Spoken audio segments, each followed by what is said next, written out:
Ceux qui ont la foi pour sauver ou gagner leur âme. Hébreux 10, 39. Cela n'est pas l'objet de l'espérance, ni la grande rémunération, mais cela est placé là pour montrer où notre difficulté se trouve.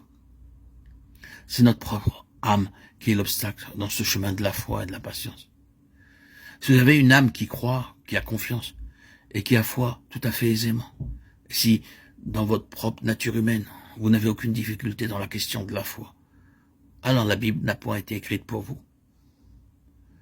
S'il en était de même quant à la patience, si vous êtes l'une de ces personnes qui n'éprouvent aucune difficulté à être patiente, eh bien alors, vous êtes une monstruosité. Vous voyez ce que je veux dire? Ici, mention est faite de la foi en vue de gagner l'âme.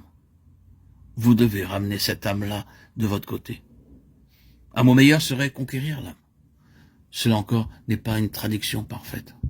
Gagner n'est pas une traduction parfaite, et assurément sauver n'est pas le meilleur mot.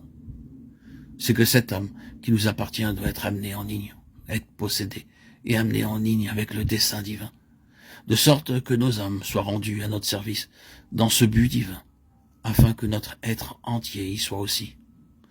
C'est une question de progrès.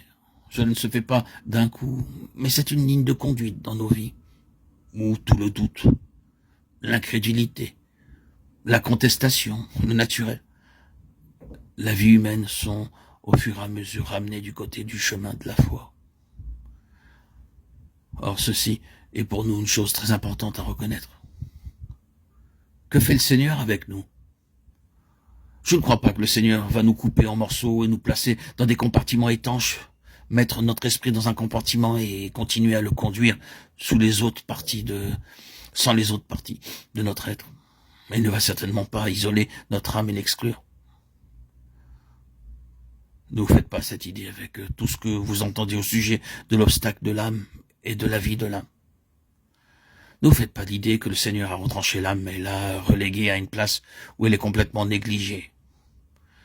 Il traite avec notre esprit pour que par notre esprit, il y ait une conquête de l'âme, une maîtrise de l'âme, une conversation de l'âme.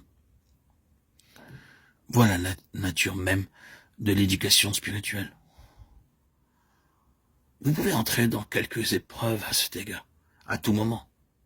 D'une part, il y a l'appel et la nécessité de la foi en Dieu, de la confiance dans le Seigneur, et probablement l'action de la foi en entreprenant un certain pas.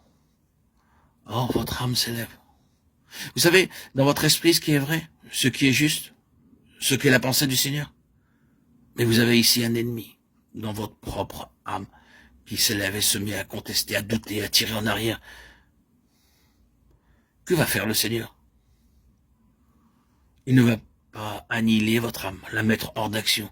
Et n'essayez pas de mettre votre âme hors d'action. Quelle est la position à laquelle parvient celui qui a de l'expérience, qui a marché avec le Seigneur depuis un certain temps, qui connaît un peu cette marche par la foi? La position est simplement celle-ci. Oui, je sais tout au sujet de ces doutes et ces craintes, ces contestations, ce tourbillon de confusion, ce conflit de force qui s'élève en face de la volonté connue de Dieu.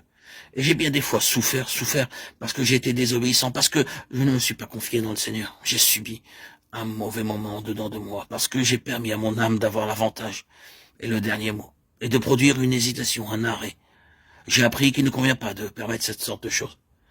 Mais ce que je dois faire maintenant, lorsque cette chose s'élève, ce doute ou cette tendance naturelle qui m'est propre de douter ou de craindre, ou de contester, ou de trouver à redire, ou d'hésiter, c'est de dire à mon âme, non, je continue avec Dieu, et tu dois venir avec moi.